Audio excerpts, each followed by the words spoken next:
everybody. We're thrilled to have you here. I'm Brian Tremont. I'm the chair of the Telecommunications and Electronic Media Practice Group and the managing partner at Wilkinson Barker Knauer. We're thrilled to have you all here today. Our discussion will feature a conversation on issues like artificial intelligence, cybersecurity, tech platform regulation, spectrum policy, broadband funding, and a host of other things. We have no shortage of topics today and a great panel with many friends, Robin and Scott, Umair and Mario. We're thrilled and appreciate that you guys made the time to join us today to discuss these important topics. For the second year in a row, it is my pleasure to introduce Judge Park, Circuit Judge in the Court of Appeals for the Second Circuit. He was appointed the Court of Appeals in May of 2019. His BA is from Princeton. His JD is from Yale, where he served as the managing editor of the Yale Law Journal. After graduating, he served as a law clerk, to Judge Alito and then ultimately to Justice Alito on the Supreme Court. Then he was an associate at WilmerHale. He served as attorney advisor in the Department of Justice, Office of Legal Counsel. He worked at Deckert, at first as counsel and then as partner. And then finally, he joined Consovoy, McCarthy & Park as a name partner, where he specialized in appellate and complex civil litigation. And also during that time, he served as an adjunct professor at George Mason Law School. It is my pleasure to introduce Judge Park to begin our conversation. Thank you.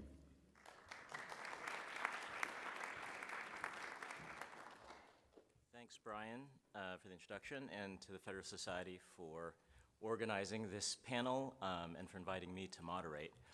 As the title of the program suggests, our topic is a broad one. Administration and review and what lies ahead, communications and technology policy challenges in times of transformational change. As everyone here knows, telecommunications law and policy is hugely important for technological innovation, economic growth, national security, and it has been a busy year for the FCC at full strength for over a year now. So we have a wide range of topics to cover, including spectrum policy, net neutrality, broadband funding, the BEAD program, broadband equity access and deployment, the future of the Universal Service Fund, and regulation of AI, cybersecurity, and big tech, among others. And of course, we'll be talking about the implications of the election and what we might expect to see in the second Trump administration. We have a distinguished panel of experts with decades of experience in the telecommunications area to walk us through these topics, and their bios are available online, but let me briefly introduce them. To my right, Professor Mario Loyola, a research assistant, professor and director of Environmental Finance and Risk Management Program in the Institute of Environment, an FIU preeminent program. He also teaches administrative and environmental law at the College of Law and is a senior research fellow at the Heritage Foundation. Professor Loyola has worked on energy and environment policy and regulatory issues for many years in and out of government. He's a former associate director for regulatory reform at the White House Council on Environmental Quality and also served at the Pentagon and in the U.S. Senate. Scott Blake Harris, I'm going in the order that they'll be presenting their opening statements. Scott Blake Harris is founder and managing partner of Crest Advisors. Scott has been a legal and policy professional in Washington for 48 years, mostly focused on telecommunications, technology, and energy issues. I'm 48 years old. He has a deep experience in both government and the private sector. Before founding Crest Hill Advisors, Scott served as the Senior Spectrum Advisor and Director of the National Spectrum Strategy at the NTIA in the Commerce Department. He previously served as General Counsel of the Department of Energy, as the first Chief of the International Bureau at the FCC, and as Chief Counsel for Export Administration at the Department of Commerce. Robin Colwell, Principal with BGR's Commerce and Infrastructure Practice. She provides clients with strategic insights and advocacy on complex telecommunications, technology, and cybersecurity issues. Robin's experience includes the private sector and all three branches of government. She served as legislative counsel for Senate Commerce Committee members, Chief of Staff to FCC Commissioner Michael O'Reilly, and Chief Counsel to the House Energy and Commerce Committee for Communications and Technology. Robin also served at the White House National Economic Council under President Trump as senior advisor to Director Larry Kudlow, developing administration policy and leading interagency implementation of priorities, including 5G deployment and other initiatives. And lastly, but not least, is Umair Javed, Senior Vice President and General Counsel at CTIA. He joined CTIA in 2023 as Senior Vice President of Spectrum, where he has been responsible for advancing the wireless industry's spectrum priorities, both domestically and internationally. And before that, Umair was Chief Counsel to FCC Chairwoman Jessica Rosenworcel. He served as the FCC designee on President Biden's Competition Council, led the FCC's National Security Policy Council, and represented the agency at international treaty writing conferences. The format of our opening statements will be each panel member will give an opening statement, followed by some discussion among all of us, and then concluding with a question and answer period with the audience. So with that, I'll turn it over to Professor Loyola. Thank you, Judge, and great to be with all of you. Thank you to the Federalist Society for having me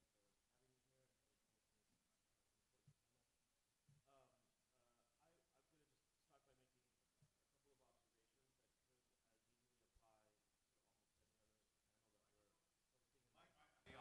That we're hosting in this, I was going to say, and thank you very much. It's been great to talk to you.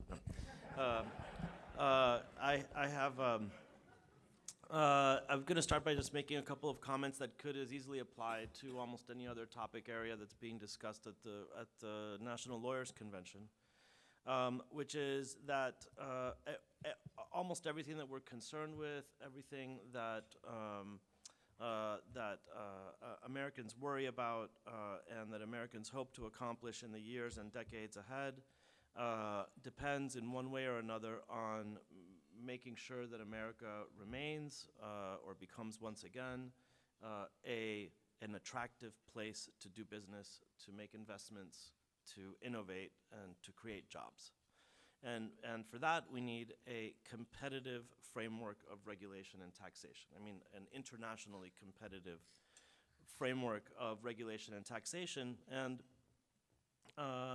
there's, luckily the Europeans have been trying hard to make sure that they don't beat us to a competitive framework of regulation and taxation. But we face a very strange and counterintuitive challenge from China, where we have a communist party that has figured out how to maintain control and ownership of enterprises, but actually imposes, in some cases, dramatically fewer regulatory burdens on companies, and has become, in many ways, an easier place for capitalist corporations to do business than in the United States. And I would submit that that's evidence of a serious problem.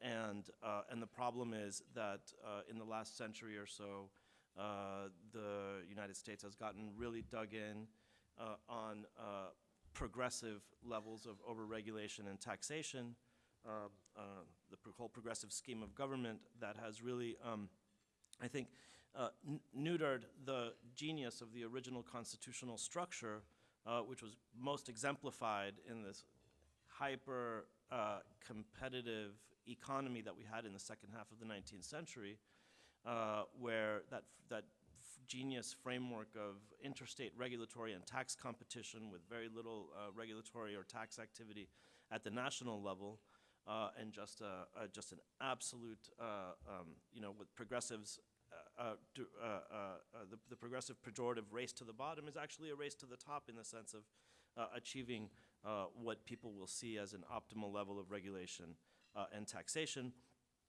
That genius has gotten buried under national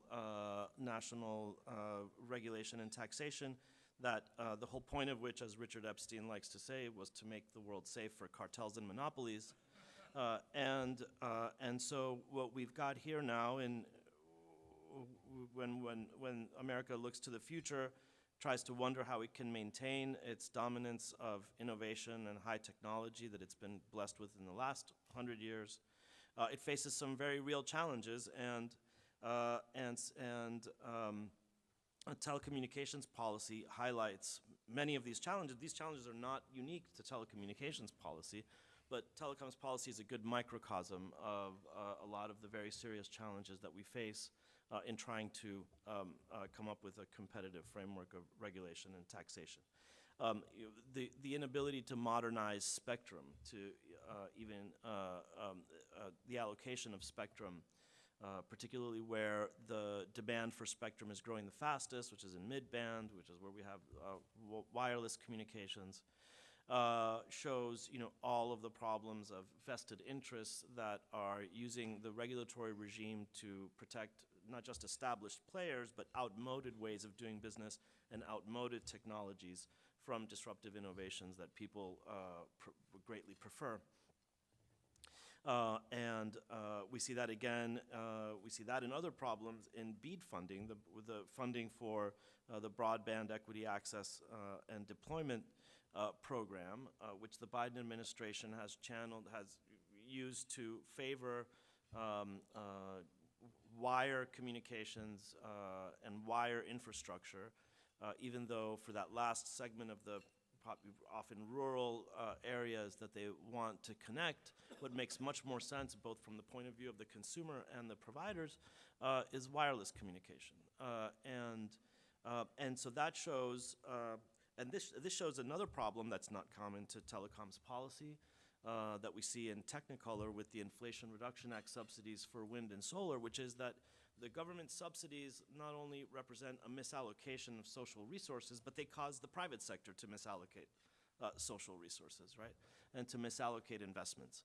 And these distorting effects are, another example of some part of my sort of Federalist Society stump speech on federalism and federal-state relations is that federal money poisons everything that it touches.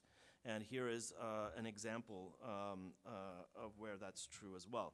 And so just very briefly, I'll just skip over some of the other issues that my esteemed colleagues will touch on.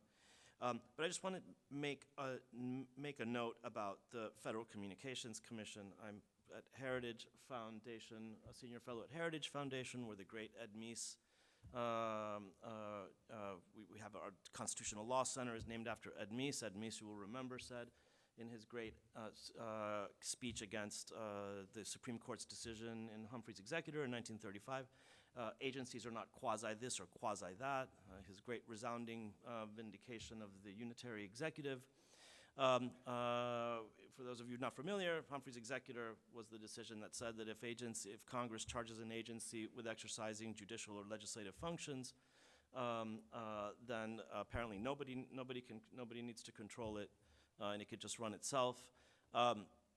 Fantastically unconstitutional, anti-constitutional, anti-democratic decision that was sort of the logical conclusion of Woodrow Wilson's scheme of progressive government, which imported Germanic technocracy. You don't have to worry, we'll rule over you, so you don't have to worry about ruling over yourselves, kind of thing. And I will just say that I hope we're now chipping away at if I can nominate another decision after the fall of Chevron for the Supreme Court to upset a long-standing doctrine, it would be Humphrey's Executor. Agencies are not quasi this or quasi that. Any agency that exercises executive functions should be controlled, should be within the president's control. And if people are uncomfortable with that agency exercising broad legislative or judicial powers, then Congress can curtail those powers and return this sort of thing to the free market. We've got some thorny compromises that we've had to make within the art of the possible, but hopefully the solution here is not going to be incremental changes on a model that doesn't really work. Like, a lot of regulation is as if we had to operate on the basis of Windows 2000 until the end of time, instead of starting with new operating systems. And here, I think telecoms is yet another policy area where we really need just a new operating system, and hopefully that new operating system will not have to involve the FCC at all. Thank you. Thank you, Professor. Next up is Scott. So, I learned something recently. So I don't have a little button. Does this seem to be on? Okay. I thought I had. All right. So, I learned something recently. If a high-power electric line is blown down in a storm, the electric utility can cut the power to that line before it hits the ground, reducing the risk of injury, reducing the risk of wildfire. But it can only do that if it has sufficient wireless bandwidth to transmit the needed data. So I've spent the last 2 years or so working at NTIA at the Department of Commerce, trying to increase access to spectrum, access to the radio frequencies used by wireless communications devices and sensors for both the private sector and government. Obtaining spectrum access is both increasingly important and increasingly difficult. To put it simply, the growth of our economy, our national security, and our public safety are all dependent on expanding spectrum access. Wireless carriers need additional spectrum access to provide broadband to the home in rural areas and elsewhere. And as AI becomes embedded in everything, our handheld devices are going to need more spectrum to handle the additional data that the wireless carriers will carry. But it isn't just the communications sector that needs more spectrum access. The transportation sector needs more spectrum because for both efficiency and supply chain integrity, it's ever more important to know the location of trucks and containers and what's in those trucks and containers and what's going on inside those trucks and containers. The manufacturing sector needs more spectrum that can be used in factories and warehouses to operate robots, and that can be used for quality control in the manufacturing process. The space sector needs more spectrum to accommodate the astonishing growth in low Earth orbit satellite systems that are providing truly global connectivity. And for the burgeoning launch and space economy, at NTIA, companies came in to talk to us about getting spectrum to set up communications systems between the Earth and the moon and around the moon. And you might have noticed I haven't yet mentioned government use of the spectrum. Not to be overly dramatic, but the government needs spectrum to access to track enemy missiles and aircraft, manned and unmanned, and to shoot them down as needed. Commanders need to collect and to provide real-time information to warfighters on the battlefield, in the skies, and on the ocean. Think South China Seas. And to get real-time information in return. Government spectrum access is also necessary to identify and prepare for life-threatening weather events, to protect police, to protect firefighters and civilians. And let's not forget about protecting aircraft that are trying to land. The demand for spectrum access only ever increases. And for our economic and for our physical well-being, we as a nation must meet that demand. But with all the demands, and with all of these demands increasing, how can you possibly do that? The answer is we need to find ways to use spectrum more effectively. So a year ago, this week, the White House issued a national spectrum strategy designed to increase spectrum access, both in the short term and the long term. We at NTIA work with the NSC, OSTP, the NEC, the executive branch agencies, including, importantly, the Department of Defense, and the FCC in crafting that strategy, but only after we sought and received substantial private sector input. The strategy has 4 pillars. The first, create a spectrum pipeline by identifying for near-term study almost 2,800 megahertz of spectrum in 5 different bands for potential repurposing, meaning studies to see if additional spectrum access would be possible.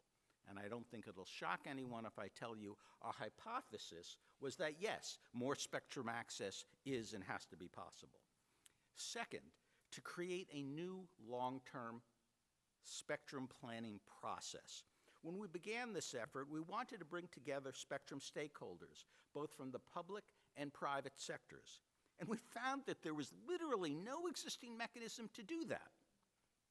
So we decided that a new cooperative spectrum planning process was required, one also so we could bring the private sector and the public sector together, and one which also allowed for classified discussions between industry and government. Third, we wanted to encourage the development of new technologies by creating spectrum test beds that could be used by the private sector to develop and test new technologies and spectrum sharing techniques, and to begin an 18-month effort led by the Department of Defense to develop advanced methods of dynamic spectrum sharing. And finally, to develop a national spectrum workforce plan to prioritize the development of and enhancements to the spectrum workforce. We had no intention when we went into this of talking about workforce issues. Did not occur to us, certainly did not occur to me. But when we sat down with folks in the private sector and we sat down with folks in the government agencies, everyone said this was an issue that needed to be addressed. So 4 months after the plan was issued, NTIA issued a detailed plan identifying all of the steps required to implement the strategy, assigned those steps to specific agencies, and set out timelines, both for beginning each step and for ending each step. And we made all of that public. And why? Because we wanted there to be public accountability so that the public and the Hill could track the progress that was or was not being made to carry out the plan. The implementation plan was issued in March of this year, and as far as I can tell now from the outside, the agencies are in fact meeting all of their deadlines and all of their goals, which is all to the good for all of us. So I'll stop there, and I'm happy to take questions later. Thank you. Next up is Robin. Great. Let's see. Are we live? I think we are. Okay. Thanks so much to everyone for having me here today. Really, really appreciate the opportunity. I've spent a number of years and a lot of time at previous Federalist Society conventions, particularly the dinner last night, right?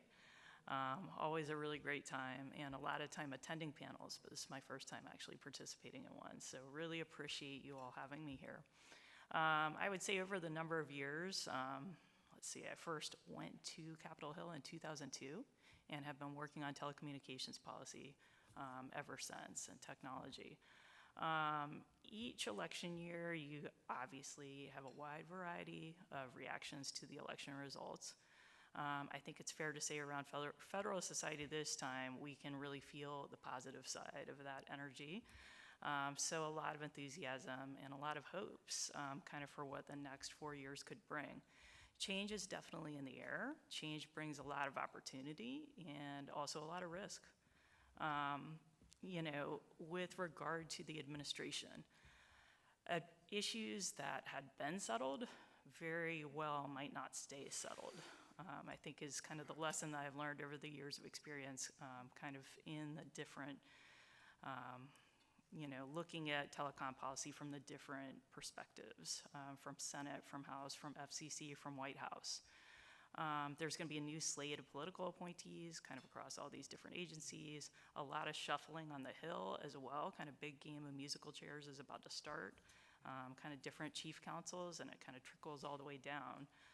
So you're just going to have a whole new range of people in these different jobs, and that brings to clients like a whole new audience who might be a lot more receptive to arguments you may or may not have been making last year, or less receptive. My big example on this front is the C-band. So that is an issue that, basically was considered and was settled during my time in the White House at the last Trump administration. Kind of all the different agencies' objections and kind of concerns about different downsides to auctioning off the C-band, in particular Department of Commerce and FAA, all was kind of very carefully considered and ultimately rejected, right? People decided we could go ahead and deploy in that band. There certainly is a lot of 5G deployment within that band over in the EU, for example, other parts of the world, and airplanes were not falling out of the sky there, so ultimately that determination was made. What we saw at the very beginning of the new Biden administration is an effort to completely flip that decision. So you guys saw all of the headlines, and the airplanes are gonna start falling out of the sky, and this is a really great concern to folks that have kind of no idea what the track record of that whole decision was. So understandably enough, everybody wants kind of our airplanes to be okay. Do I fault the folks at DOT and FAA for kind of going back for another bite at the apple? Absolutely not, right? If I had lost that argument within the last year, you absolutely are going to come back and say, all right, whole new round of people, like, let's see if we can get anywhere with this time. So very happy to see that was ultimately resolved, but that's something kind of from the telecom space, a really good example of kind of this dynamic that we're all about to see, which is just kind of settled issues might not stay very settled. So there's a lot of different kind of implications of that across all the different topics that we're gonna address today, from spectrum to BEAD funding, future of the Universal Service Program, privacy, Section 230, right? Kind of whole new audience for different arguments on that. But I very much look forward to this discussion, and let's get into it. And Umair. Thank you. Hey, everyone. It's great to be here. I'm really happy to be sharing the stage with Mario, with Scott, and with Robin. I'll be honest, as a Democrat, unlike Robin, this convention is a first for me. I'm convinced everyone here is on a short list for political appointment, which is exciting. It's a much different vibe in my usual circles right now, so this is fun. This is great. I want to rewind the clock a little bit, and I want to go back to the first Trump administration, and back to around 2017 and 2018, when wireless carriers really embarked on a mission. And that mission was to lead the world in the deployment of next-generation wireless networks. And they delivered. And they delivered in part because of decisive action under that administration to ensure that that next-generation digital economy was really developed on our shores. And that included by making more than 5,000 megahertz of new high, mid, and low-band spectrum available to support these new networks and all the expected activity that was going to come from them. What happened after that is a pretty remarkable technology story, I think. Wireless carriers in the United States ended up deploying 5G faster than any other generation of wireless technology before it. 5G accomplished in 3 years what 4G did in 5, and that means it reached more than 1 billion subscribers around the world. It was available on more than 265 commercial networks. There were more than 2,000 devices, 40% of which cost less than $200. There were hundreds of fixed wireless access deployments, thousands of private enterprise deployments, and still there's a lot more 5G activity to come. On top of that, wireless carriers invested record amounts of their own capital in order to upgrade the technology base of the United States. In 2022, we saw record investment of $39 billion. If you go back to 2018, that number is more than $190 billion, which makes the wireless industry the second largest direct investor in the American economy. Wireless carriers also improved the wireless experience for businesses and consumers since then. Network speeds are up 42% year over year. Fixed wireless is actually reaching into rural communities meaningfully for the first time. We see those networks connecting unserved Americans and bridging the digital divide. 20% of new adds to fixed wireless networks are first-timers to the broadband marketplace. That means they did not have the internet at home before them. No other technology is making that kind of progress in terms of closing the digital divide. And now that these networks are up and running, what we're seeing, if we come back to today, is that the technology world is just bursting with so much possibility right now. All the major 5G players, companies in other industries, startups whose names we haven't even heard of yet, they're all working on building some or all of the building blocks of the future. And we know what that is, right? It's artificial technologies, it's robotics, it's drones, it's smart homes, digital health, autonomous cars, and everything in between. From a policy perspective, what's interesting about all this is that all of those things, they share the very same dependencies. They have the same core dependencies in common. And by that, I mean they all need greater and more distributed computing power.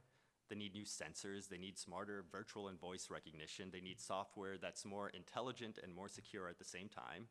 And they need better networks that can deliver more data to more places. I think that's what needs to be at the heart of technology policy and thinking for the new administration. how do we deliver those things? How do we deliver those networks that will help us lead in this sort of connected future that's coming? Now, if we take stock of where we are, I do think that we are facing some real headwinds to that vision of a connected future. For one thing, the United States has run out of licensed spectrum to support 5G networks. That's a problem because demand right now is on pace to far outpace supply. For another thing, the FCC has lost its authority to auction more spectrum, to put more spectrum into the marketplace. That's a first. On top of that, we do have continuing disputes between federal agencies about how spectrum should be used, which is sidelining the United States in international discussions about spectrum. And all of this is happening at a moment when we continue to face well-resourced and credible threats to our wireless leadership from other nations. So it's important now that we pick up the pace in terms of addressing some of these challenges, and the new administration can help do that. They can help ensure that we're not just maintaining our 5G leadership, but we're growing it, and we're growing it in these other critical technology areas as well. I think Scott did a great job introducing the National Spectrum Strategy, and I want to offer 3 thoughts about it for the new administration and how to think about it. The first is that speed is key now. The Trump administration can view the National Spectrum Strategy as a first step to build from. There's momentum there. There are studies that have already started to find new commercial opportunity, for example, in the lower 3 gigahertz bands and the 7 and 8 gigahertz bands. These things get technical very quick. But there is momentum there to build from. The second thing is that the administration can look at simplifying and refocusing and reprioritizing. If you've looked at that National Spectrum Strategy lately, and maybe I'm the only one who has, but there's Not the only one. 2 of us. There are 36 initiatives in there. 32 of them are assigned to NTIA. A lot of those are still in their infancy. Sometimes the essence of strategy is choosing what not to do. And I think what we can do now is focus the National Spectrum Strategy on where it will make the most impact, and that is rebuilding a pipeline of commercial spectrum to support economic growth and innovation. And the third thing, and I think this is the most important, is that we've got to flip to focusing on outcomes as much as process. I think the biggest challenge for our industry with the National Spectrum Strategy has been that it hasn't been tied to sort of targets and goals. What do we want the world to look like 2 years from now? Without that, there's always a risk that the strategy becomes a matter of endless fascination for theorists, but a puzzle for practitioners who are trying to build networks or provide services. And as I think about how to do that, I think back to a question that General Petraeus actually is famously remembered for asking about another US strategy, the strategy for military victory in Afghanistan in 2002 and Iraq in 2003. And he said, "Tell me how this ends." That's where he started. He said, "Tell me how this ends." I think that's a great question to be asking about the National Spectrum Strategy. I think if you ask that question today to the Department of Defense or to the wireless industry or to the Department of Transportation or the cable industry, I think you'll get different answers. And it's important that we now tie the desires of our policy with the ways and means of how to do it, and take a page from other administrations and their spectrum planning efforts and start to put some goals and targets around the spectrum strategy as well. That's going to be important for all of the technology growth that I was talking about. So that's where we need to go from here, and I'm looking forward to discussing that. Thank you. Thanks, Umair, and thanks, everyone. Let me start with opening it up to the panel and giving you all a chance to respond to some of the things you heard, I guess, going back in order to see if you had any reactions, responses, rebuttals. So question for you, what are the different models for reallocating spectrum, for opening up spectrum? Mike. Oh, sorry. So what are our different options for reallocating spectrum and opening them back up again? And which of them involve giving the FCC more power, and which of them involve giving the FCC less power? I'm happy to jump into that. So in terms of spectrum allocation models, right, there's 3 that I'll throw out there. And you know, there's always more, but 3 probably capture most of what you'll see. The first, I think, I'll start with sort of this exclusive use licensing model. And I think that this has proven to be the most successful model for allocating spectrum throughout our history. And under exclusive use modeling, basically what you get is that someone has the sole right to transmit on a specific set of frequencies in a specific geographic area. And so wireless carriers, government agencies, utilities, TV and radio broadcasters, they all like this kind of spectrum because it gives you reliability, predictability, and certainty of access. And if you're going to put out a lot of money to build a large communications network, you want those things. You want to have that type of certainty around your ability to access the spectrum that you're building around. The FCC traditionally allocates this through auctions. And auctions have been a huge success story for the United States ever since we started using them back in the 1990s. To date, we've held more than 100 auctions. We've auctioned more than 94,000 licenses. We've raised more than $200 billion for the U.S. Treasury, and we've unlocked more than $1 trillion for the U.S. economy in the benefit of American people. And perhaps not surprisingly, that model has been copied by almost every regulator around the world. I start here because this is where I think we need to focus most of our attention. The FCC has lost that ability to auction spectrum. I think we need to restore that. It is much, much harder, as Scott noted, to find opportunities for new exclusive use spectrum, but it is so foundational to the networks that we rely on for so many parts of our economies. And so this is where we need the most attention. After that, another allocation model is unlicensed spectrum. So this is where you don't need contract or permission to use spectrum. Wi-Fi is probably the most common example of this type of model. It's very important to the US economy as well. The thing I want to leave you with on unlicensed spectrum is that the United States leads the world in availability of unlicensed spectrum, and part of that is because of a decision taken under the Trump administration to free up over 1,200 megahertz of spectrum, a decision that's been supported and advanced by the Biden administration as well for this particular use. We're leading the world on that metric. We're trailing the world when it comes to licensed spectrum. And then the third is sort of an in-between, is shared models of spectrum access. And this is an opportunity that government agencies will look at when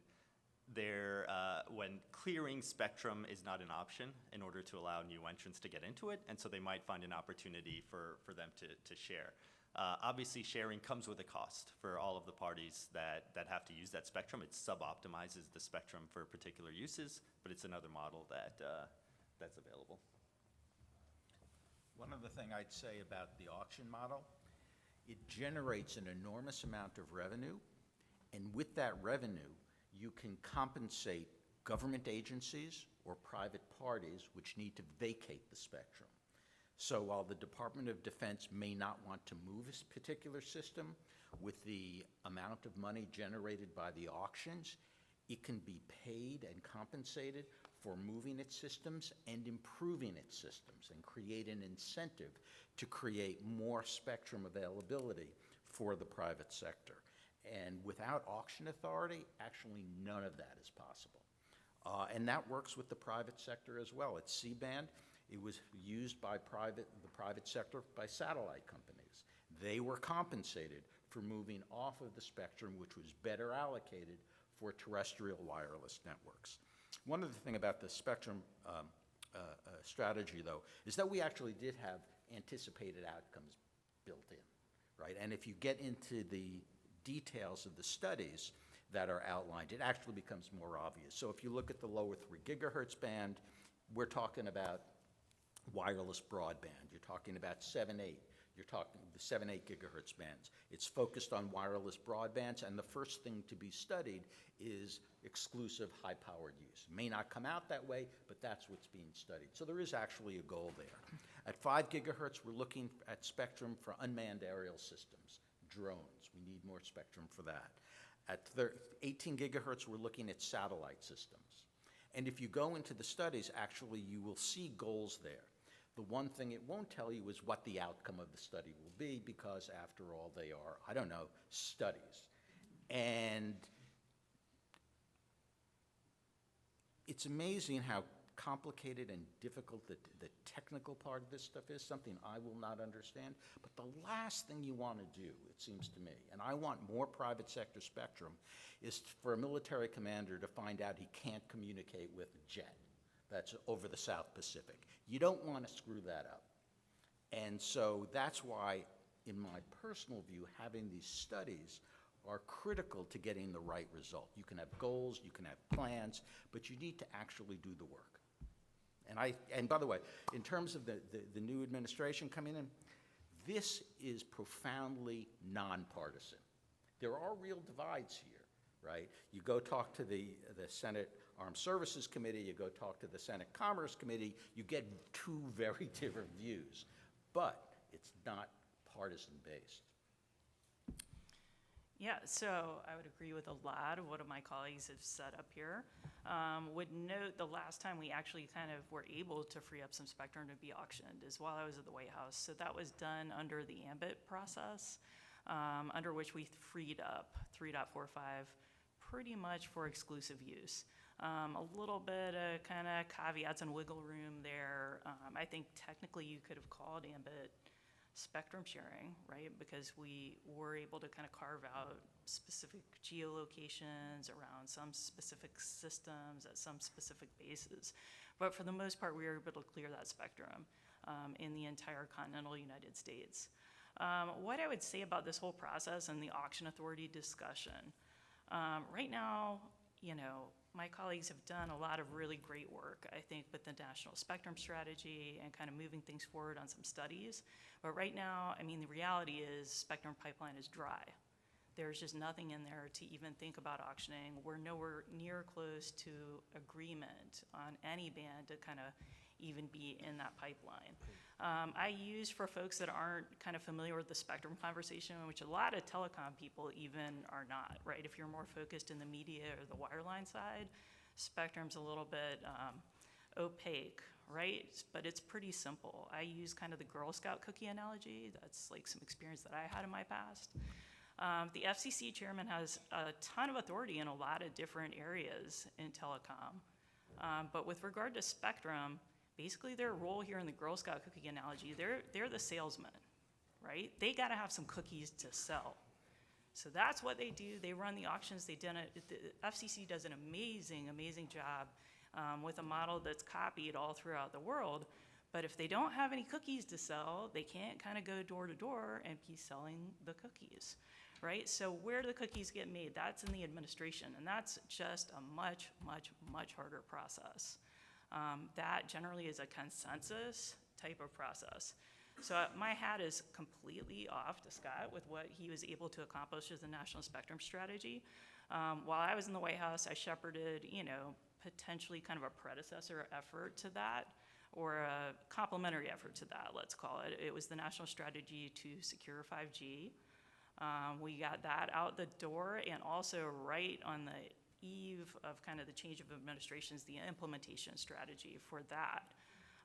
And just having been through that process and shepherding that process from kind of White House perspective, it's consensus process. You've got like 30 different agencies involved. Like every agency that potentially has any sort of dog in the fight, even if it's like a chihuahua, has to be at the table, and they have to sign off, like ultimately on what this big document is going to say. So I would argue it's really, really difficult for any of us to kind of move policy very far with one of those big kind of strategy documents. There is a tendency toward like kind of lowest common denominator, that you can get everybody to agree on like kind of specific language for this really, really long thing. I mean, people can just be nitpicking at like words and sentences. So it takes a long time. Hats off for what you were able to accomplish there. On National Spectrum Strategy, what I would say is, unfortunately, and I think some of us might agree with this a little bit, the implementation is totally stalled out, right? It basically launched this whole paths process by which you get kind of this collaboration and the industry coming in with the different agencies to try to hammer out some sort of compromise on the lower three. Now, I think everybody kind of knew going into that process, lower three is like really, really, really difficult band to work out. There are some serious systems in there that the military is running. They are kind of operational throughout the United States, kind of always on type of systems. So it was a much, much harder task, much more difficult Rubik's Cube to solve than what we did on 3.45. It's like the band right below that. So we all knew that was going to be really difficult, and it continues to be, right? But what you have is basically a whole bunch of meetings, and everybody kind of has an equal place at the table. And what they've done is kind of, I feel like, argued to a draw, right? We're not to any sort of resolution with it yet. The Embers report was put out. That was almost a year ago that was sent over to the relevant committees on Capitol Hill with like a big, long assessment, you know. A lot of it's classified. My gathering of what Embers report said is basically we really can't do much here, and it's just all going to be sharing. And maybe that is the ultimate answer, but you know, kind of going back to the PATS group, they haven't been able to kind of reach consensus and actually put something out the door that even can be implemented there. So that's kind of the closest process I would kind of recognize right now on the different bands of spectrum to actually producing some cookies that then we can kind of get the auction authority going and be able to sell some cookies. So that would be great, and I think that's the first order of business for the new administration. Different folks that are kind of coming at these jobs across Department of Commerce and in the White House and at NSC is to break the logjam on PAS and finally bring the lower three to a resolution. Next priority after that is what Umair and Scott were both talking about. So we need to look at 7 and 8. A lot of consensus already throughout the world that is kind of the prime location for 6G implementations, and that's what we need to be thinking about right now. We actually, believe it or not, are already behind on spectrum for 6G. EU and China are making serious efforts right at this point to be seriously studying and starting to allocate bands for 6G. And all of the standard setting bodies are already looking at standards, right? We're kind of moving along toward the next generation of wireless, and we already need to be thinking about where the spectrum's gonna be for that. Let's see, a couple other things. Yeah.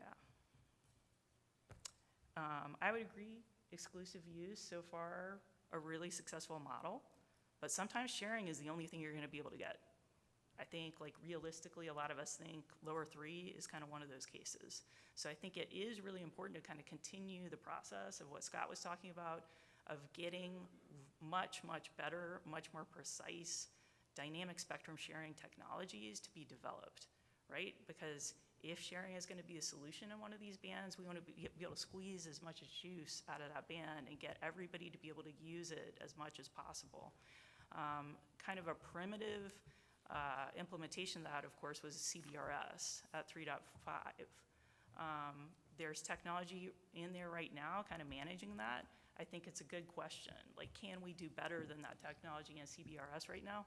I think there's a lot of companies out there doing really dynamic things in this space that should be looked at for the technology solution where sharing is kind of the solution to the band. Can I jump in? So I'm not giving up on the lower three. The Department of, this is a band that is heavily used, as Robin says, by the Department of Defense. It's also a band that is of great interest to the private sector. The Department of Defense did its own study under what it's called the PATS process. I don't even remember what PATS stands for anymore, but whatever. And the study, in my view, was insufficient. It was so insufficient that when we drafted the National Spectrum Strategy, we said, you know what? We're going to look at this again, and we're going to look at a much broader range of questions here. So, for example, the Department of Defense, in its study, did not even consider the possibility of relocating any of its systems. Well, actually, that was the first thing they should have looked at, but they didn't even study it. And so that's why we're taking a look at it in the National Spectrum Strategy. And that has not petered out in any way. In fact, the study has not yet begun. The study has been outlined. We're just waiting for DOD to get some money so it could actually carry out the study in conjunction with NTIA. So we're not giving up on lower three. My guess is, if I had to, there is going to be spectrum available, and not just on a CBRS-like basis at lower three. Don't know this, did I mention? We're doing studies, and that's the way to go with this.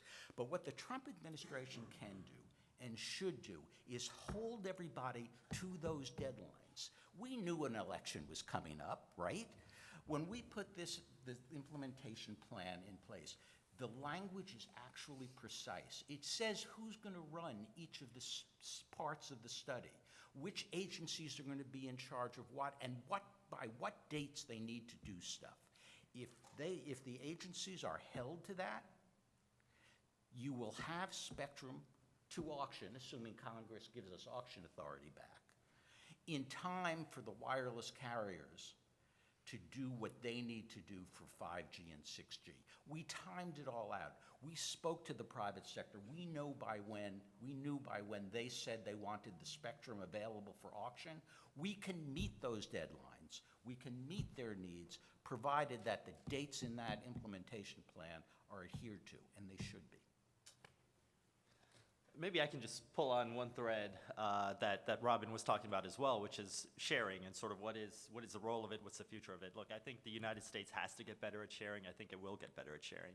But I think that it's got to be a matter of incentives. And I think there's a couple of things that we've got to think about is happening around that discussion of sharing, which is that it is sometimes being used to shift the center of gravity of spectrum policymaking away from expert agencies like FCC and NTIA and more to the DoD.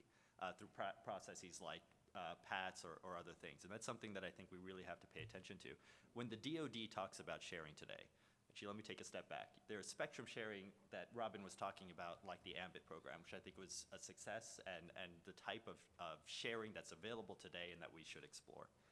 When the DoD talks about spectrum sharing today, what they seem to be talking about is you take a band like the lower 3 gigahertz band, and the DoD won't change anything about how they're using that band. They won't lift a finger, they won't change anything.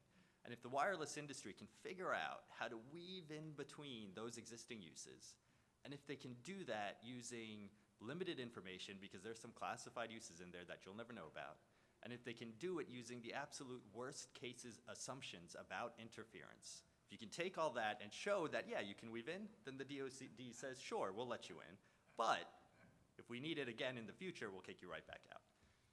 You can't deploy. It's so true, Umair. Like, the founding assumption of AMBIT was we're going to try to clear as much as we can first, Exactly. and then work around what we can't, right? And that is the foundational assumption that's kind of missing in some of the studies. Is there a role for Congress in this? What are the prospects of a spectrum bill, and what would that even look like? Okay, so like I said, I've worked on this from kind of quadfecta of different spots in town where you can take a look at this and try to get something to happen. It's really, really difficult to legislate in this. I think Umair would agree. It's not a partisan issue at all. Two of us are on total agreement with what needs to be done here. The problem is Republicans and Democrats on the Armed Services Committees are listening to DoD and saying, yeah, we can't do anything here. So that's what we've seen, and that kind of explains the entire impasse that has been going on for the last year and change on auction authority. We haven't been able to get it extended, even like kind of in a blanket mode of not identifying any bands. We're not saying we're auctioning anything. We're just saying if the government could come up with something for them to auction, we're gonna just extend the authority for a short period of time. Can't even get those committees to agree on that. So the problem is, on the Hill, it plays to a draw.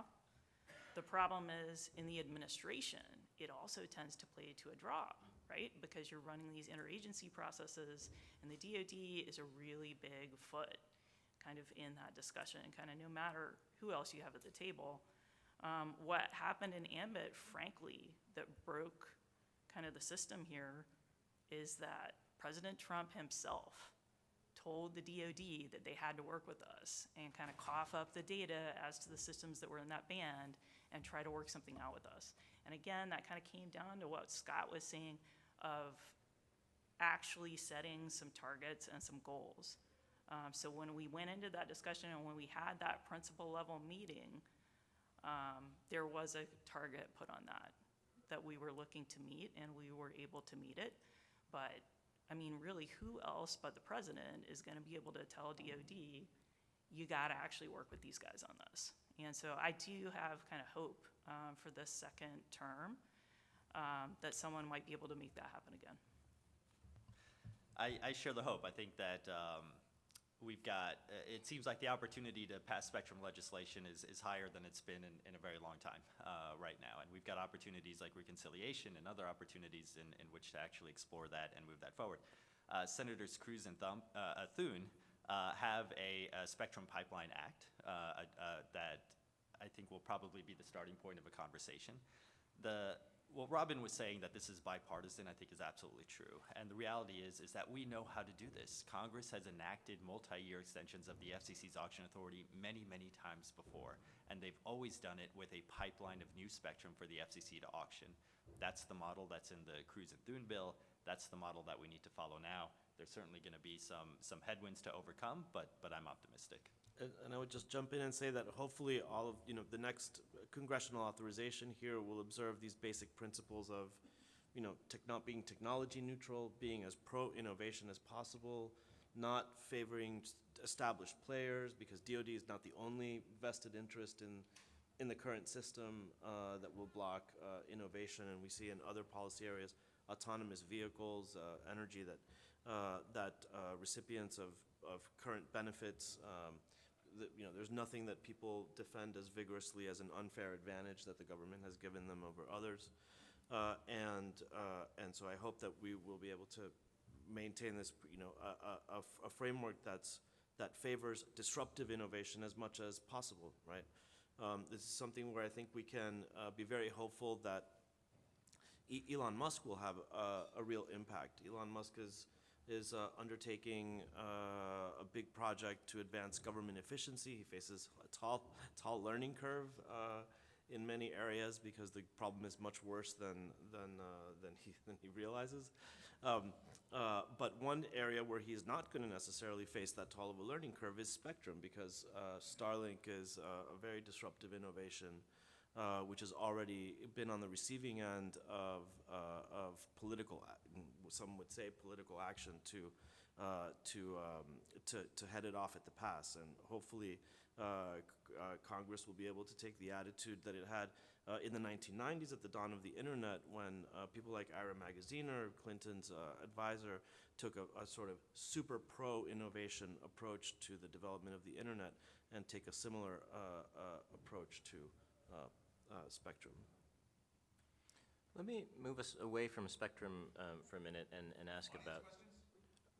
Yes, we'll have a minute for audience questions.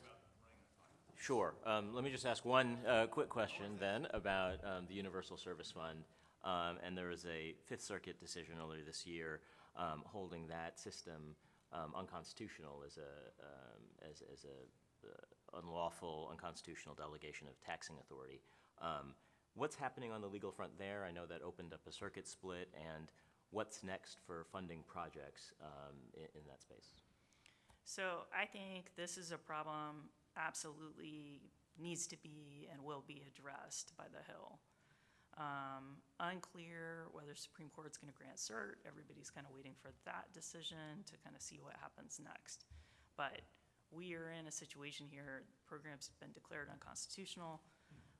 There is like devastating impact were you to just take down the entire Universal Service Fund in one day. So what that does, there's like a ton of funding for rural broadband networks that are otherwise like not really economic to build, for low income service, broadband service, mobile service, equipment for low income consumers, and then also service to schools and libraries. And a lot of this is not really like aligned with economic incentives for people to be providing these services. So if you cut it off one day, a lot of these rural carriers just immediately go out of business. Like that is what a crisis this is. So everybody's looking at kind of ways to solve it. It has to be solved by Congress. It could be solved with a really, really simple piece of legislation, like kind of a one-sentence thing saying, no, this is okay. And basically the problem with it is the funding mechanism of how the FCC basically delegated authority to the Universal Service USAC, basically to administer the fund. So that's kind of the legal problem with the authority here. But what I would say is this absolutely opens up the conversation. There's nothing that Hill likes to do as much as like kind of kick things like this around. So I don't think they're probably going to do a one-sentence fix unless just suddenly some decision comes down where we reach that crisis point where people are literally about to go out of business the next day. They're going to be taking a look at this. This is an opportunity to totally re-envision how USF works, how it's funded, who is paying into this fund. The senior Republican over the FCC right now, Commissioner Carr, who could potentially be the next FCC chairman, has stated a lot of interest before in kind of getting big tech to actually kick into the Universal Service Fund. It's something that, like, the funding has been slowly dwindling over the years because it is paid as like a tax, basically by taxpayer, only on wireline lines. So think about how many people are cutting the cord and don't have those anymore. So those consumers are not paying this tax. Only like this really small, like dwindling percentage of people are paying this tax. Of old It's people. not charged on cable, it's not charged on wireless, right? So the pot is getting a lot smaller. So like, let's look for ways to kind of expand the pot. And that's one kind of potential thing. It's like, who's getting the benefit of all of these broadband networks is big tech, right? Their content is the ones that's like carried over all of these networks all the time, and they don't really kick in anything for funding all of these really expensive networks that need to be built out to people. So that's kind of one idea. Like, legally, how do you actually make that happen, I think is a lot bigger of a question. But this is going to continue to play out over the next 6 months, but the Hill is going to be all over it. I expect hearings on both House and Senate side in the first quarter.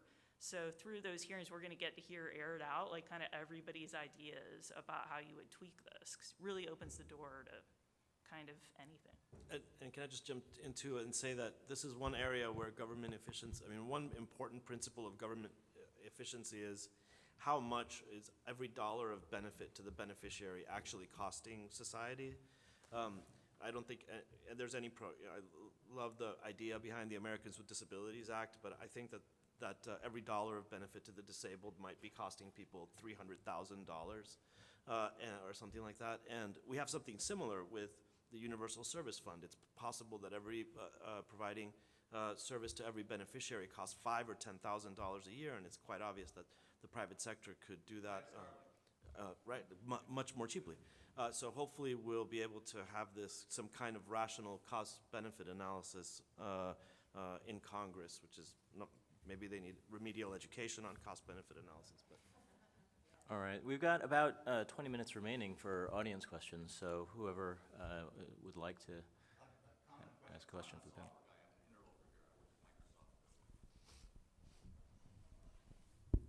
I'm a software guy. I worked at Microsoft in the 20th century. So a comment, what I heard is, the DoD, which are still flying B-52s and running Windows 2000 probably on most of their battleships, should probably be forced to abandon all that low bandwidth frequency, which would be more used for better things. That's a comment. My question is, during the whole 5G build out and all the standards work, the Chinese were very involved, Huawei, et cetera, and there was a big concern about their influence on those standards and also the national security implications of their componentry. So I'm wondering, in the 6G, this is off topic from what you guys have been talking about, but in the 6G world, how is that sort of standards effort playing out? So that was something definitely directly addressed in the National Strategy to Secure 5G, big mouthful there, is basically ensuring more U.S. participation in those standard-setting bodies. I think there's a big recognition, again, this is not at all a partisan issue, everybody is in total agreement about kind of the process fouls that are going on within those standard-setting bodies and like kind of the tendency of the Chinese to kind of pack these committees and really kind of influence how things are going. So it's definitely something that folks are focused on from the administration level and attempting to address.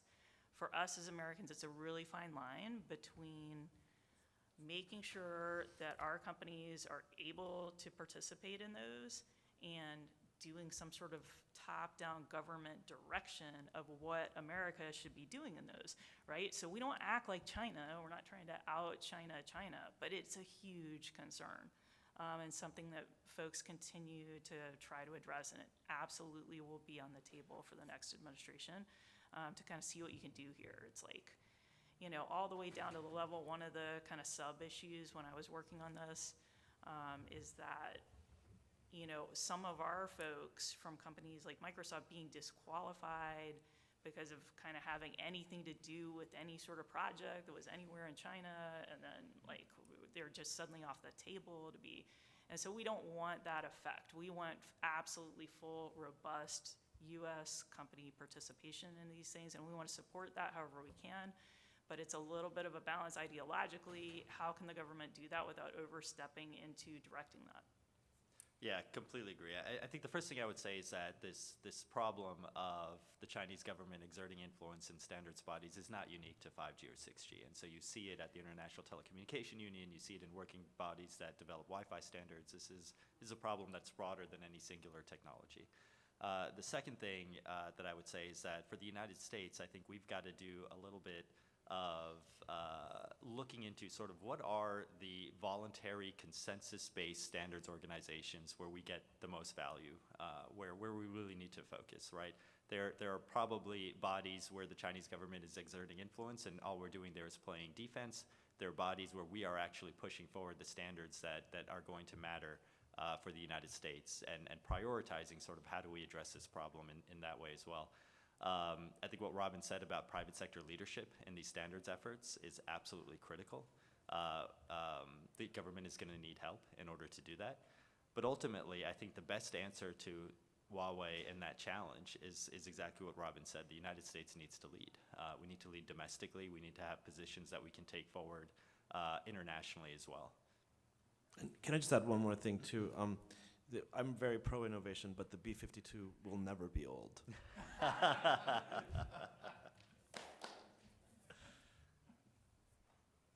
you.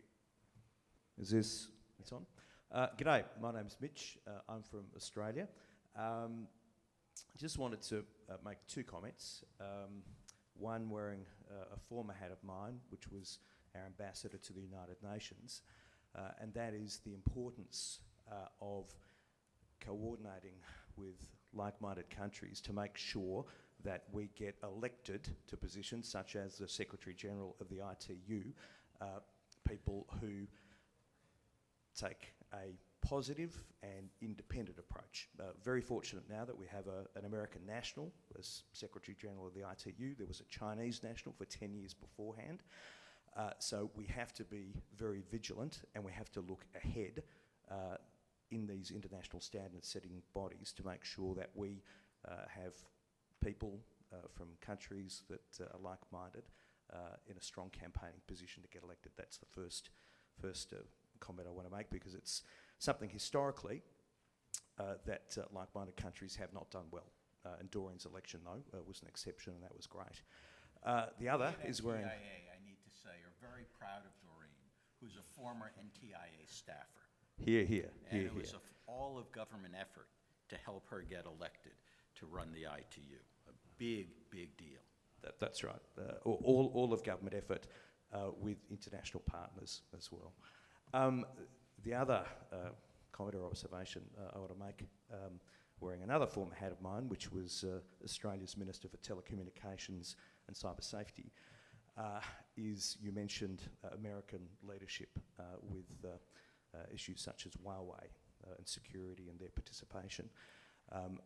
Wholeheartedly agree that we need strong American leadership, but I just want to say on the issue of banning Huawei from telecommunications networks, it was Australia that provided the leadership, and I was the minister who took the decision before any other country in the world that it wasn't going to happen. And so, yes, we want US leadership. Yes, we want US leadership, but also it's important for other countries to recognise that they can provide leadership as well, because sometimes there can be debates going on in countries such as the US, and we can help make it easier for countries such as the US to make the right decision, and also make it easier for countries such as the UK to reverse the decision that they had made. And can I just jump in here, because I think this is really important, a really important dimension of this great 21st century competition and confrontation between China and the United States, the Chinese model and the American model, which is that the Chinese have developed, disruptive innovation in a disruptive innovation of communism, which is this state ownership of over a very hyper-competitive, innovative private economy, and big corporations that show up with, with spy services and with armies to the competition, and they're exploiting the seam between the public and private sector in free societies. And this is, the telecoms and internet is rife with these problems. For example, the U.S. has long practiced espionage, but it doesn't practice espionage for the benefit of private companies. And the Chinese see that, and they're like, that's a stupid rule. That's your rule. That's not our rule. We are totally practicing espionage for the benefit of our companies. And so, this is an area where, I know that this is an area where the Chinese are really, the Defense Department, in the first Trump administration, the Defense Department released a national defense strategy that had, revisionist, there was a chapter on revisionist powers that treated Russia and China as kind of a category. Russia and China are not members of a category, of a relevant category, other than that they challenged the United States. Russia has like not minor disputes, but it has, it feels like it got the short end of the stick at the fall of the Soviet Union in 1991. It wants to revise all that. It's committing a war of aggression. That's true. But China is challenging basic tenets of the international system as understood by democracies. And this is an area where it's doing that. And one part of the response is going to have to be much greater cooperation between the public and private spheres in our democracies to fend that off. And the ability of the private sector to carry on some of these defense functions that we normally associate with monopolies of the sovereign state, especially, for example, in the cloud, right? And so that's something where we need to be very forward-looking, because the Chinese are turning the division between public and private spheres into a real weakness for us, and it shouldn't be. It's interesting. These things are all so connected, and it seems like today, increasingly, there's this view in the United States, and you see it most evidently in the spectrum debates, but it's broader than that. There's this view that national power for the United States is going to come from our military continuing to hold these spectrum assets, right? And that's why you get this view that any amount made available for the commercial sector will harm the United States. Meanwhile, if you look at how China is thinking about these things, how the Chinese government is thinking about these things, they view it as their national power is coming from the success of their commercial technologies and the proliferation of those technologies around the world. I think if we really want to compete with that, we've got to build a broader base of prosperity in the United States as well.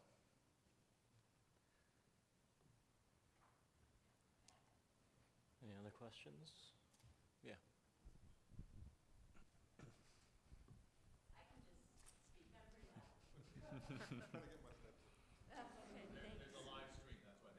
Oh, okay, thank you. Getting back to Professor Loyola, you mentioned the Americans with Disabilities Act, and I'm curious what the impact the USAC decision would have on the Telecommunications Relay Service Fund.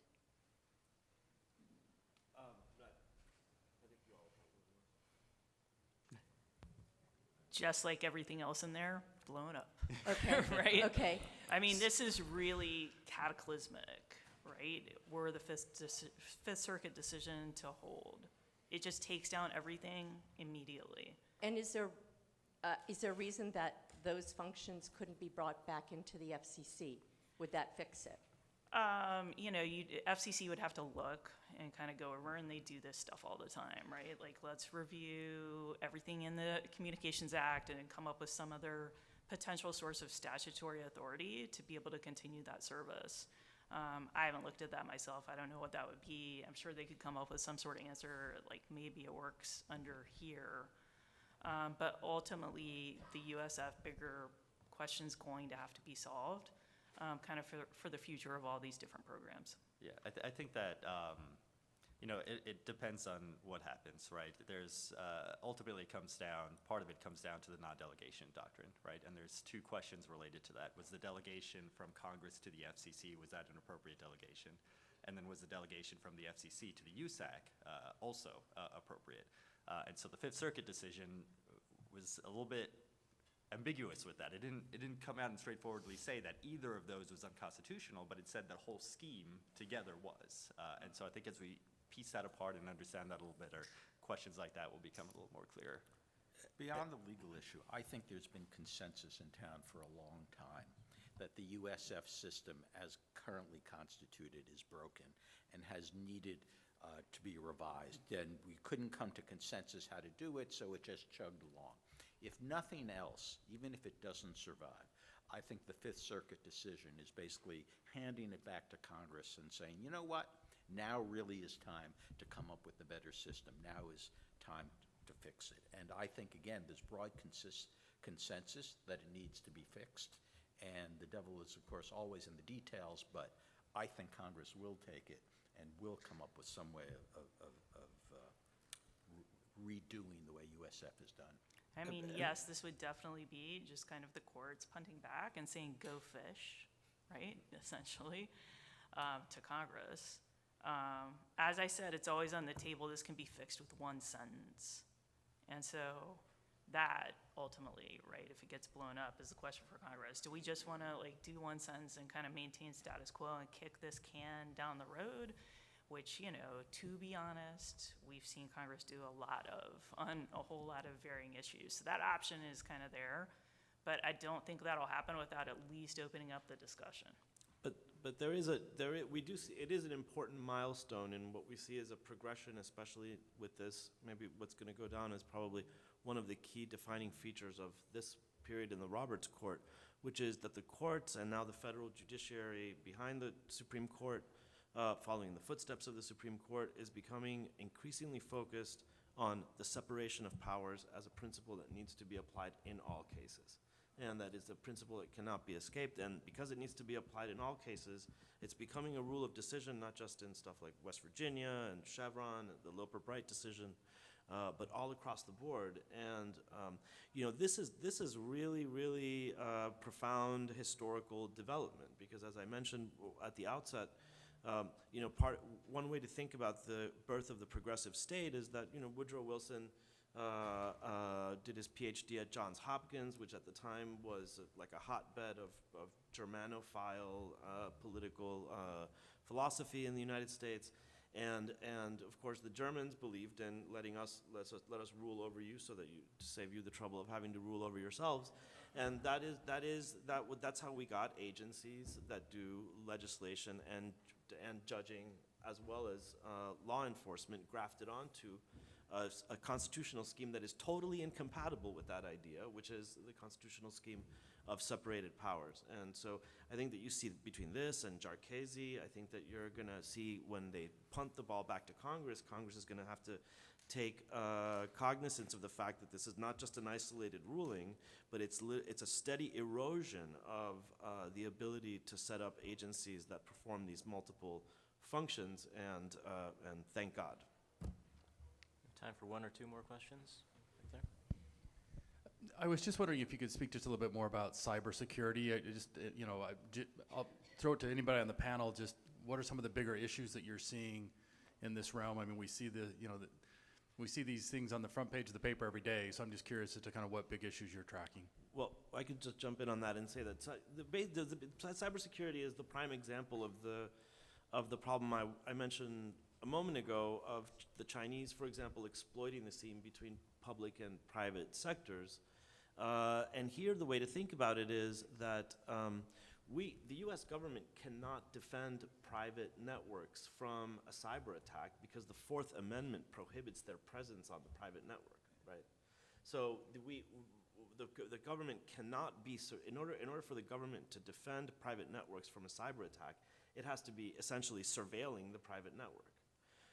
And the solution for that is for greater cooperation between NSA, which does have those capabilities, and the AWSs and Azures and the cloud service providers that can provide that. I mean, one thing to think about is that the cloud is much, I analogize this to why in feudal times did castles get built that the villagers could retreat to that the peasants could retreat to when the region was under attack.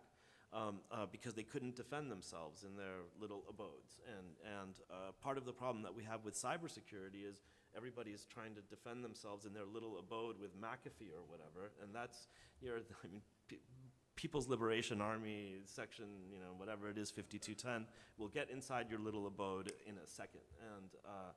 And so it's the cloud service providers that have the ability to really have sophisticated AI, to be able to respect hopefully, be able to respect your privacy and detect intrusions in these algorithms. And then the other thing I would say is that we need greater use of all source intelligence, which is, you've got the NSA to detect an intrusion on cyber, but you've got the NSA using signals intelligence to do espionage within the Chinese regime, and we have to have a greater willingness to, if we're not conducting espionage for the commercial benefit of companies, we have to have a greater willingness to use all source intelligence and our national defense capabilities to protect our private networks.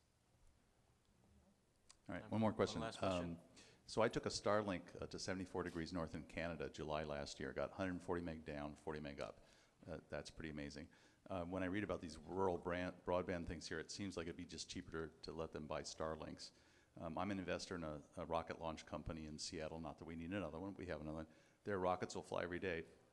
In a future where it's $30 a month for all you can eat bandwidth from space, how does that change some of this stuff? Well, I would say the immediate kind of spot where you're going to see this come into play is BEAD. So that's the broadband equity access. Anyway. And deployment. Yeah, there we go.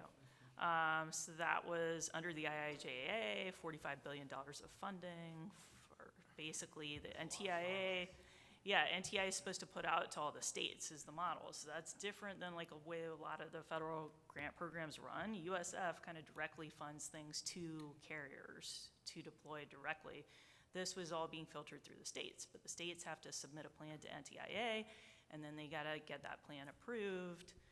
And what I would say, this is a big area in which like current administration really fumbled the ball because they basically got no money out the door. So it kind of just going back and forth with the states and like wrangling about these plans.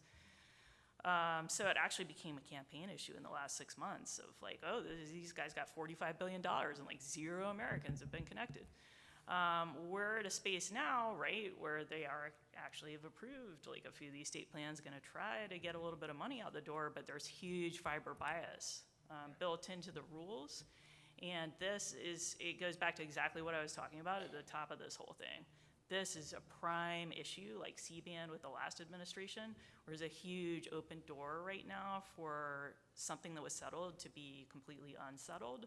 I think it's really safe to say kind of whoever gets put into NTIA is immediately going to try to rewrite as many of those rules as possible to set more technology neutral standards. And that would open the door for more satellite, more fixed wireless to be seen. There's other kind of like requirements that could potentially be rolled back to be able to get all this stuff deployed a lot faster. But I think that's just kind of a huge opportunity for the new administration. I think for the wireless industry, BEAD will be most effective if it is laser focused on that single mission. How do we get robust broadband to unserved and underserved areas? And I think from where we sit, we'd like to have wireless applicants and satellite applicants and fiber applicants all competing on a level playing field for that. I think satellite's certainly a part of that story. I think wireless is an important part of that story as well. As I mentioned at the start, fixed wireless access networks are proving to be a huge part of a new opportunity to get broadband into some of these areas as well. But can I just say, I mean, if there's one progressive innovation that's worse than independent agencies deciding what's in the public interest and convenience so that the public doesn't have to, it is the federal agencies approving state plans in order to draw down federal money, which just results in federal agencies deputizing state agencies into the implementation of federal programs that they don't even want to be implementing. And so hopefully Congress will be, moving forward, will be able to keep both of these things in mind let the public decide what's in the public interest and necessity, or public convenience and necessity, and keep federal and state regulatory and fiscal operations separate. I was not doing BEAD at NTIA. What I would say, though, is the states definitely want to be implementing these programs, and I think at the end of the day, most of the key decisions will actually be made by the states. Even under the current regime of rules and whatnot, an enormous amount of authority to make the final decisions rests with the states, whether it be fixed wireless, fiber, or satellite. It was always the plan to have all these kinds of networks provide these rural services. And I think the states will end up being the critical decision makers in this before it's all over. But can I just Satellite is $30 a month, all you can eat down bandwidth, better than wireless in many cases, let's say 8 years from now. Then that changes. So I'm not going to address that because I do work for Starlink. So I'm just going to punt on that one, but thank you for the question. But just to respond real quick to what he said, this is an area where yeah, the states would like to be doing a lot of this policy themselves, but when the federal government has a fiber bias in the program, the way that it has in BEAD, now the states have to be implementing that bias, and which is something that they don't want to do, but they've created perverse incentives that make them do things that are contrary to the policy preferences of their constituents. I would just say you don't know what the states want to do yet, right? I mean, you say, well, states don't want, who knows, right? We haven't seen all of the state plans. A lot of the states do want to do fiber, it seems. So, and I think that the great thing about the program is that it gives so much authority to the states to craft what works for their territories. Yeah, I think that works. I don't think the federal government should be giving authority to the states. All right, please join me in thanking Can I ask one more our question? distinguished panel and it was a very informative discussion. Two quick announcements. First, there's a book signing for the Mies Revolution, The Making of a Constitutional Moment by Professor Stephen Calabrese and Gary Lawson. That's happening in the concourse level right after this program, so please feel free to go take a look at that. And second, we encourage you to join, to visit the Remnant Trust Rare Documents exhibit. That's in the Cardoza room on the terrace level and is going to be open throughout the convention. So please stop by and see what they've brought this year.